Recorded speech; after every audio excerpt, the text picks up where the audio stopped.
మరి ఆంధ్రప్రదేశ్ రాష్ట్రంలో సార్వత్రిక ఎన్నికలు జరుగుతున్నటువంటి నేపథ్యంలో 13/5/2004 సోమవారం రోజున ఈ రాష్ట్రంలో సార్వత్రిక ఎన్నికలు జరుగుతాయి. దీని మీదట ఈ రాష్ట్రంలో ఉన్నటువంటి ప్రధాన ఎన్నికల అధికారి సిఈసి చీఫ్ ఎలక్షన్ కమిషన్ మరి ఈ రాష్ట్రానికి అధికారం అంతా ఆయన చేతుల మీద ఉంటుంది. ఆంధ్రప్రదేశ్ రాష్ట్ర మాల మహానాడు తరపున ఎన్నికల అధికారి గారిని డిమాండ్ ఒకటే చేస్తున్నాం. ఈ రాష్ట్రంలో అన్ని జిల్లాల్లో, అన్ని మండలాల్లో, అన్ని గ్రామాల్లో,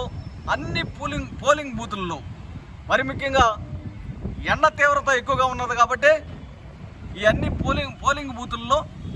కనీస సౌకర్యాలు ప్రజలకు మరి టెంట్ కానీ, ఆ తర్వాత చైర్స్ కానీ, మంచినీళ్ళు కానీ, సొమ్మసిల్లి లైట్గా పడిపోయినటువంటి ఎండ తీవ్రతకు పడిపోయినటువంటి వాళ్ళకి ఫస్ట్ ఎయిడ్ ట్రీట్మెంట్ కానీ, ఆ తర్వాత భారీగా పడిపోయినటువంటి నీరసించి పడిపోయినటువంటి వారికి అంబులెన్స్ సౌకర్యం కానీ, అదేవిధంగా ప్రత్యేకమైనటువంటి ద్వారాలు,